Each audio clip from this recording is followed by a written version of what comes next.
Hey, everybody, and welcome to Insight with Dr. Seth. Today is a super special episode because this is the first ever recap show.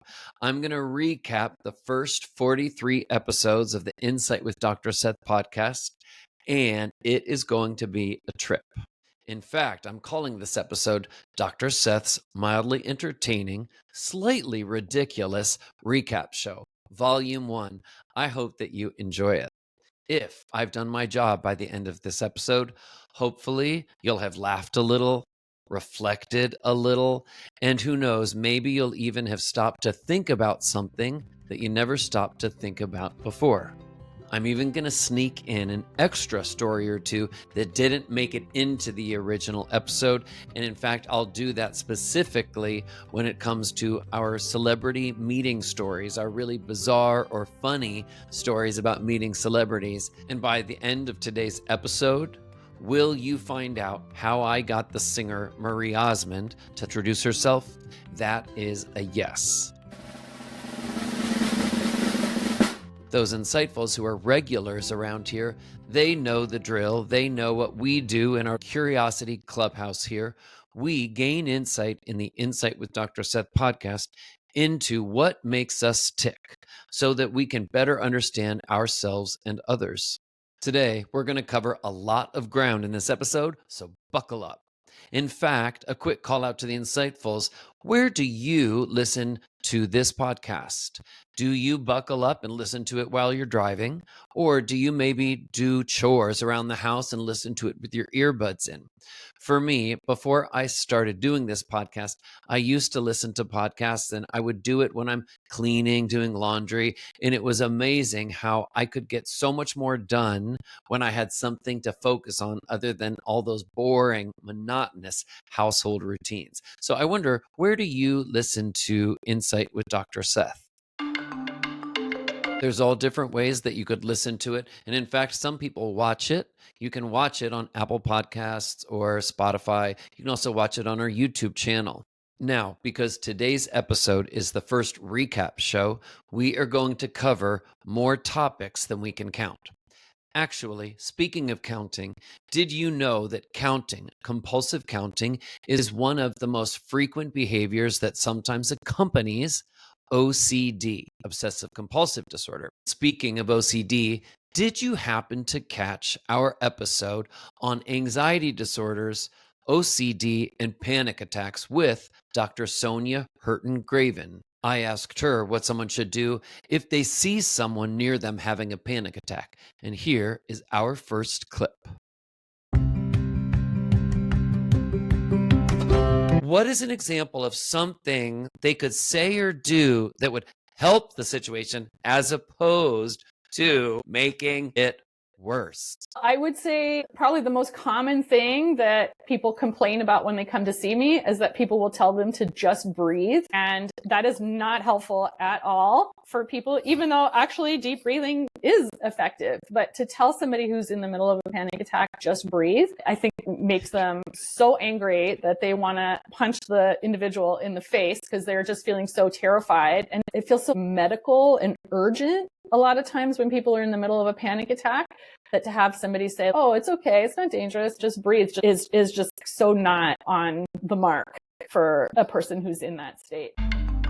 I loved how much good information Dr. Sonia Hurton-Graven packed into that episode, that interview that we did on anxiety disorders and panic attacks. So interesting. She talked about how to get over a fear of flying and all kinds of things. And what was really interesting and I think important, especially for people to remember, is that anxiety disorders, research confirms, are extremely treatable.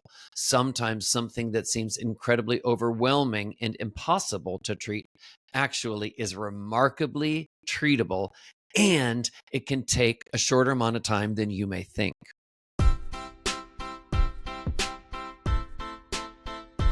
Next up, here is a highlight from another interview that I did with someone in the U.S. military, specifically the U.S. Navy. Tim talked to us about some of the unique sacrifices and benefits of serving in the Navy. Interestingly, he also gave us a window into how romantic relationships and dating can be especially challenging for those who are serving in the service. Check this out. There are some jobs where you aren't just dating the individual, you date the job too. As a member of the Navy, someone who is going to have to move around every few years, how much, when you were dating, did you specifically need to look for a romantic partner who would be okay signing on for that life? Is this something that you need to be clear about like on date number 1 or date number 2? You pretty much start off with, hey, I'm in the military. Anyway, do you want to hang out? And they may just be like, no, they already know what they're signing up for. Nah, they're out. So I guess you would call it date 0 because it's before you even actually make your first official date. But I'll be honest with you, Dr. Seth, I feel like we're about to crack into an iceberg here, because if you want to talk relationships for military personnel, there is a lot of stuff to discuss there. Tim was a gem. Actually, he's still alive, so he still is a gem. If he were a literal gem, I wonder what kind of a gem would he be? I am picturing, for some reason, he would be a red gem. Picture a red gem. So I know there are some insightfuls listening who probably know their stones and their gems. What is an example of a red gem? Food for thought. Just a side note, where is Tim currently stationed in the U.S. military? Italy. Things could be worse, folks.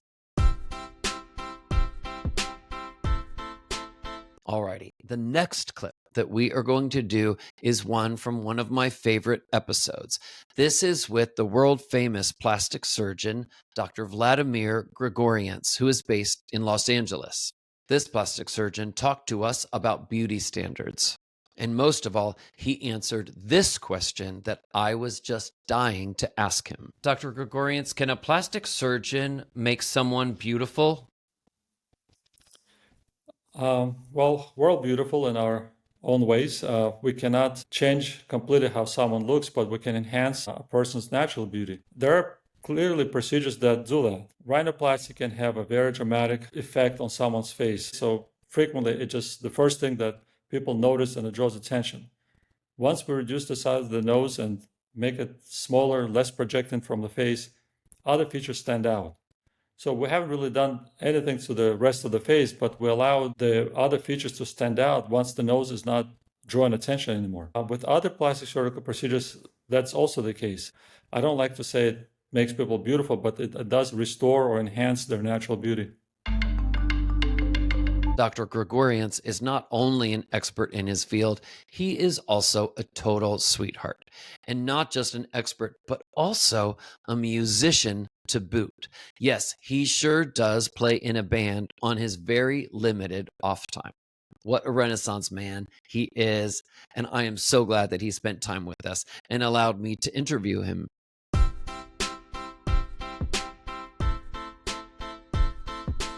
So next up, I want to take a moment and I want to do a shout out to our episode that we did on transformational leadership.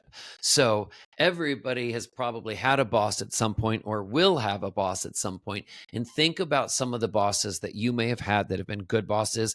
Think about some of the ones that were maybe not such great bosses. Well, we had a conversation about what transformational conscious leadership is.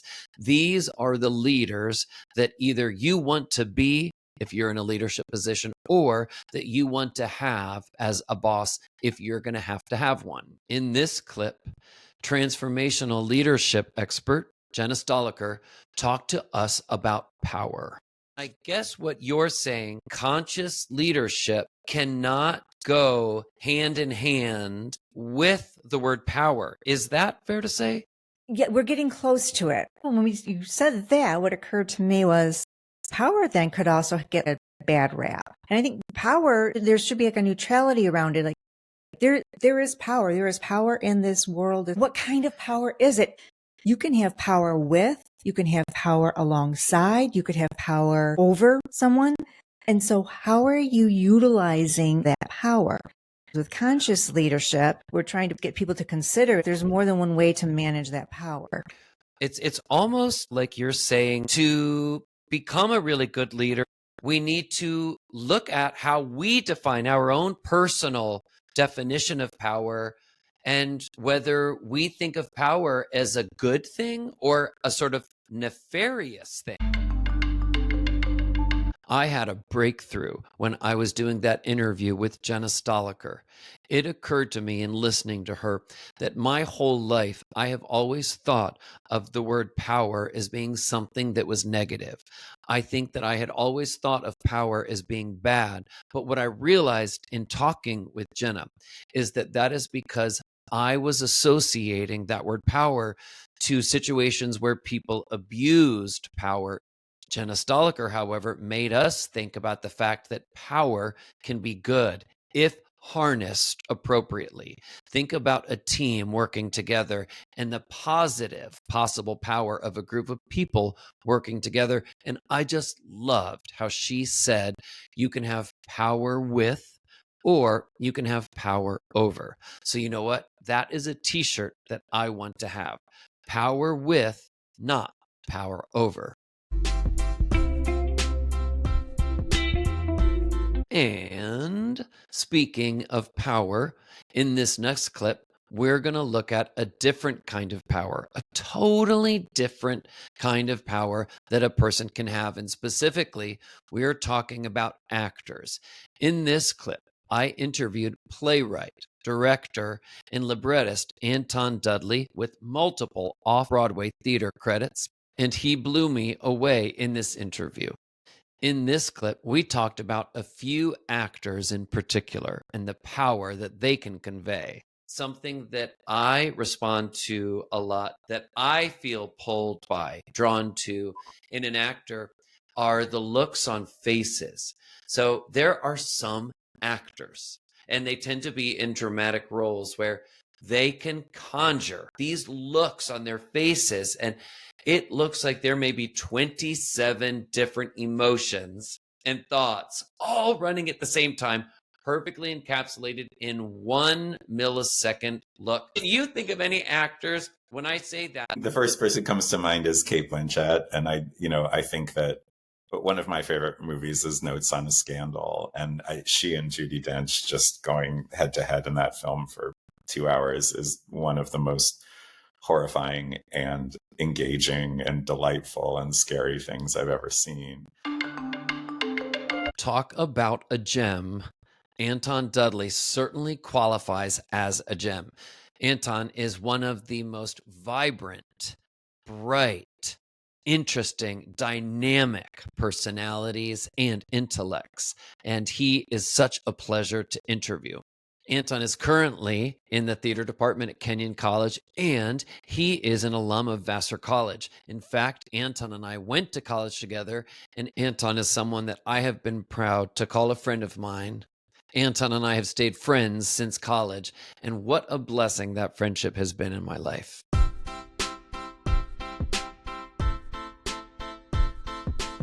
We go back to one of my very favorite episodes with someone I admire so much. Her story involved not only a major career change, but going back to school late in life and starting from the very, very beginning. Tasha started taking classes at a local community college and then kept going, went all the way to complete her master's degree, and is now a licensed therapist in the Los Angeles area. I asked Tasha how she knew it was time for her to make a career change. She talked about her experience working as a model and a dancer in TV and movies and all kinds of print campaigns.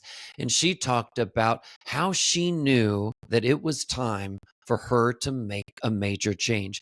And many of you, if you're listening and have ever made a career change yourself, you know how scary it can be. If there's anyone listening that is thinking about making a career change, I hope that this is an interview that you can carry with you. Never forget.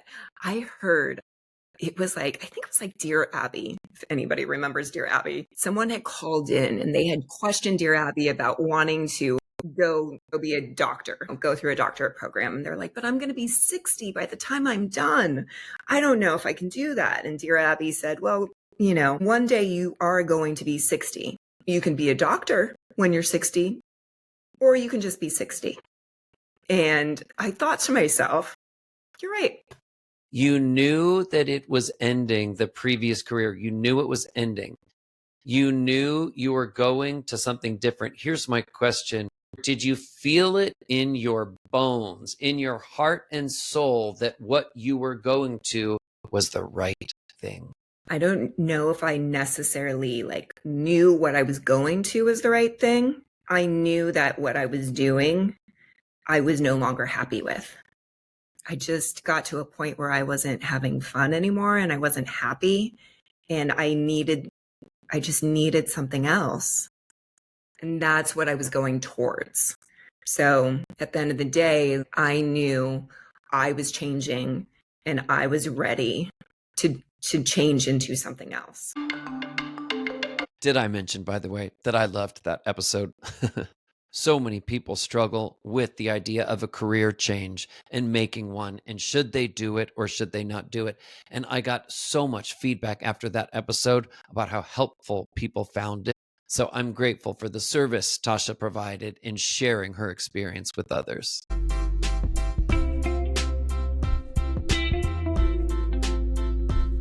Another favorite episode of mine that we did recently was on the topic of joy. Featured in Time magazine, Professor Emeritus Philip Watkins joined us to talk about the psychology of joy. He was such a bright light in that interview. Just spending time with him, being in his sort of presence, was really such a positive thing. You know, it's so funny. I don't know how I ended up doing this, but the song We're the World, that old song, crossed my mind this morning, and I found myself listening to that song, pulling that song up and listening to it. You know what? Here's a challenge. It is almost impossible to listen to We Are the World and by the end of it to still be in a bad mood.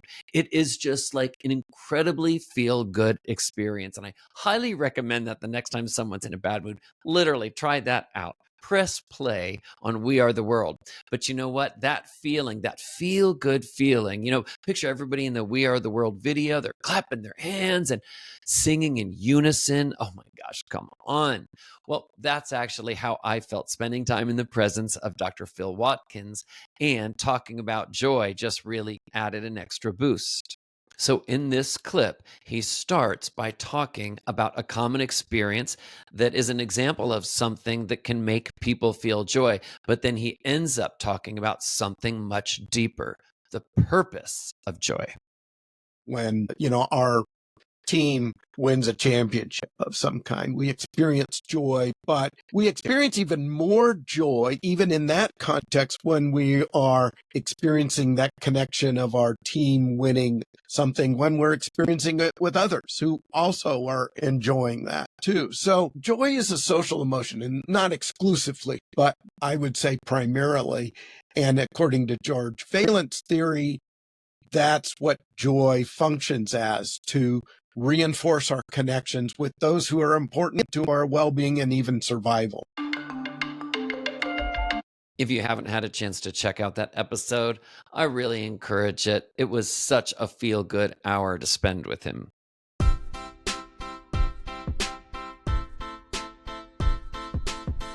Now, it isn't just humans that we have gained insight into in the Insight with Dr. Seth podcast in these first 43 episodes. We also got a chance to do it in one episode about animals and horses specifically. I loved doing that interview with a horse trainer and show competitor named Kayla Beauregard. And she talked to us about her associations to horses. And I remember sharing with her what my associations were, that horses are strong, but that there's something mysterious to me about horses, and also something that I think can be slightly scary. Now, maybe that's just me, but definitely mysterious. And part of it, she explained, had to do with size. Of course, it makes sense to find something so strong and so powerful a little scary. Well, Kayla helped us gain insight into the psychology of horses, and she even spoke a little bit about her experience with how horses form attachment. It's funny. I find that most horses are kind of like people in the way that they're all so different, where you'll find some that after a day, maybe even an hour, they're in your pocket, they're your best friend, and they want to hang out with you the rest of the day. And then I find there's other horses that really don't want anything to do with me. And it takes a lot of convincing and bribing and friendliness until they've really established that trust and that relationship. And too, like people, it always depends on the horse's background. If people were kind and loving to them their whole life, or if they've, not had the best treatment from other people, it might cause them to be a little more reserved in their attachment. But most horses I find, especially if you're feeding them, they're going to grow an attachment pretty quick. My interview with Kayla was one of the first interviews that I did. I was very lucky to be connected with Kayla from a friend of mine named Malia. And what a terrific hour that was. What a bright, engaging young person she is.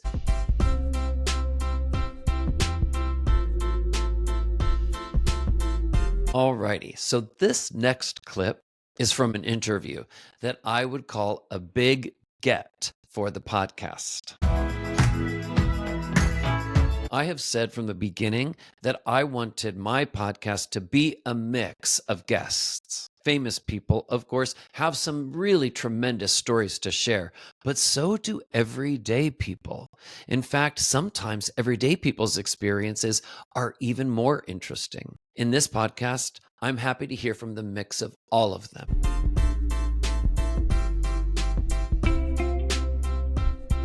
Well, this next clip is from an interview that I did with someone very well known, a very well-known astrologer, People Magazine's resident astrologer Kyle Thomas. In hearing more about his thoughts and how he communicates, I realized how he is as successful as he is.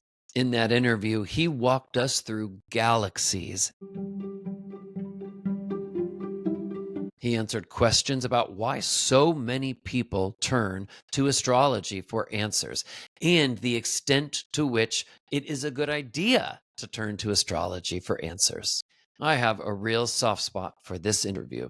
I am thinking about even the way that I approach astrology. It's very psychological and analytical in these ways, which is not very common with other people that do astrology. There are a lot of people that tip off at the end of that it's all mystical. And I think life is mystical, but I think that we also live in a real world and a reality. You have to face the truth of yourself and relationships and culture and society and hopefully, again, build the life that you're looking for. I do think that I have heightened intuitive abilities, and this has certainly helped when doing readings with people, but I don't think inherently an astrologer needs heightened intuition. Thank you, Kyle Thomas, for spending that time with us and giving us a window into astrology, especially for those of us who have never really followed astrology and don't know a lot about it. What a trip it was to look through that window with you.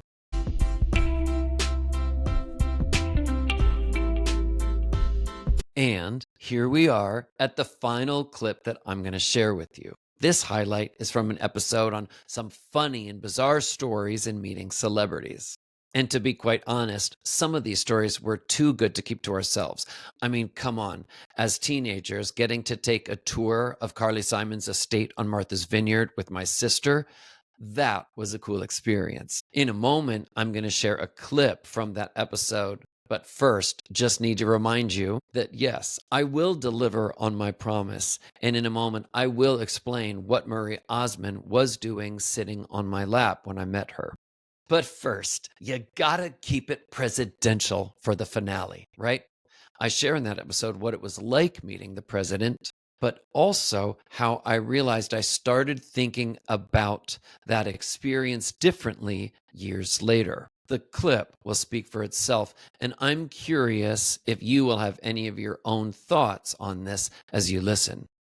This was years ago, and I mean, I must have been, I think I was maybe 24, 25 years old, and a good friend of mine, Geraldine, I called her Jerry, she worked in journalism in Washington, D.C., and she got invited to the winter holiday party at the White House. Mhm. Anyhow, I remember I had the best eggnog and shrimp that were the size Wow. of like a small Buick. Yeah. One shrimp. It was like unbelievable. At that event, I got to meet who was president then, Bill Clinton. Holy cow. So here is I'm dying. my picture. I wish you could see the expression on Bill's face when he's meeting me.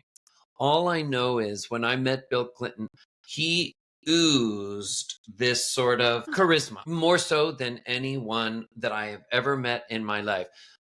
Just oozed something. And the way he shook my hand and looked in my eyes, it was almost kind of, well, it was kind of mesmerizing a little bit. Now, here's the question. Charisma like that, is that practiced or is that natural? I kind of want to tend to say it's natural. Okay. I guess you just have it. Well, I'm going to throw something Okay. out there, and I think you're going to be able to tell. Let's just think about it this way. And to the insightfuls out there, I know you're such a smart audience because you have to be interested and smart and curious to like this podcast and like to talk about things like this. Here's the question. If you hold anyone's hand and shake it, not just for 1 or 2 seconds, but hold it for 5 seconds while simultaneously staring in their eyes, locking eyes with someone and smiling. Now, how often do you do that to people? I don't really shake hands that way with people. No. So here's what I'm saying. So if I'm telling you when I met him when I was 24, 25, and he did that, all those behaviors with me, and I'm saying he was mesmerizing and, well, yeah, he was locking eyes with you for 5 seconds. Yeah. So I wonder, is it natural or is it actually somewhat practiced? I mean, it probably is practiced because he knows that that's the way to like win you. Right. And then when, of course, you think about what happened there between Monica Lewinsky and Bill Clinton, and you have to wonder in situations like that, was there kind of like a grooming behavior, sort of rehearsal, practicing before certain lines are crossed? Something tells me you might have your own thoughts about that issue. Something tells me you might have a sense whether that kind of charisma is just genetic if you're just born with it, or if it's actually more practiced. I bet you have your own thoughts. Well, without any further ado, we've got to talk about what to me is one of the funniest and most heartwarming celebrity stories of all in my experience. And that's my experience meeting Marie Osmond. No, this isn't a current modern day story. Marie Osmond has not sat on my lap in many, many, many years. So picture it. I'm 11 years old. I'm away at camp for a full month in Canada. And by the way, is that a long time for an 11-year-old to go away to camp? Well, I sure thought so at the time, but actually I grew up a lot that summer, I can promise. So when I was away, I remember talking from time to time to my parents while I was at camp and finding out that there was going to be a concert in the small Ohio town where we lived. And I found out, wait for it, Donnie and Marie were coming to town and they were going to do a full concert. And I needed my parents to get us tickets. Now, specifically, my older sister and I really wanted to go. And so I remember talking to my dad and he said, yeah, I'll try. I'll see what I can do. And, any communications I had that month I was gone, I just kept asking for an update. Did you get him? Did you get him? Well, finally, I get back home at the end of the summer from camp. And my father shared the good news with me. Not only did he get 2 tickets for me and my older sister to see Donnie and Marie, but they were front row tickets at the Renaissance Theater. This, in my little 11-year-old world, was big. So I'm at the concert, having a great time. And so there I am seeing front row, Marie Osmond up on the stage and singing, and she was just terrific. And I remember I'm looking up at her at the stage, imagine front row, how close you are. And I just kept on waving to her. I don't know what she thought. I remember I just waved to her throughout the entire concert, waving with this huge smile on my face. And at one point, When the spotlight is on her, she stops and she says, you know what? I need to take a minute and say hi to this adorable boy who's waving to me in the front row. The spotlight follows her. She comes down into the main area and she holds out the microphone right in front of me and says, what's your name? And I say, my name is Seth. And she sits down sort of like on the arm of the chair and on my lap. Keep in mind, an 11-year-old's legs aren't very strong. So she's like, where's the armrest here? I'm going to need to like sit half on that armrest too. And she sat there and she talked to me for a couple of minutes with the spotlight on her and me. And she was so warm and kind to me. I will always remember that moment. And I am so grateful that she did that. What a great memory she gave that 11-year-old. So I hope that you enjoyed some of those clips. You know, as we start to close today, it has been such a pleasure doing these first 43 episodes. When I started, I had no idea really how to start a podcast, how to do it. I'd done, countless episodes of television before as a guest expert on different psychological topics, and certainly had done a lot in the media, but never a podcast. I had no idea what work it would involve and sort of technologically even how to do it, but I did it and I'm extremely proud of it. And I'm also really looking forward to all of the episodes to come because I'm going to keep going. I also want to take a moment and just highlight some of the topics that we covered in the first 43 episodes. So, about once a month, we do an episode that isn't a full interview and it's just hot topics because, quite frankly, there are so many juicy life topics to cover. We need to occasionally take some time and have a chance to talk about some of them. We've talked in the first 43 episodes about all kinds of topics. Dealing with the person in your life who is a conflict seeker, who just seems to love conflicts, and boy, are they good at getting you into a conflict with them. We did a topic on the narcissist that you deal with in your personal life or at work. We did some relationship and dating topics like what is a sign that you may be too sexually attracted to a person? What does sexual attraction look like that's unhealthy? And people pleasing. We talked about why it is so damn hard for people pleasers to stop people pleasing. It's not a simple answer, but I know there's a lot of people that can relate. I want to send a shout out to my sidekicks who joined me on many of those episodes, the hot topic episodes where we talked about some of those things. My friend and colleague, Jeannie, and Jilly, who I affectionately call that little 5-foot Spitfire. So here's to those sidekicks who've joined me, and also to Tasha, who has promised that she'll join me from time to time in the future too. I look forward to many more episodes, many more guests, and spending more time with you all in this little curiosity clubhouse that we call the Insight with Dr. Seth podcast. I look forward to continuing to look through windows with you all, windows into the experiences of others so that we can better understand each other and ourselves. A little teaser, by the way, for something coming up. Not long ago, I put the word out that I wanted to interview a chef for the podcast about foods and flavors, the foods and flavors that people respond to the most, and why people turn to the foods and flavors they do. I got my wish.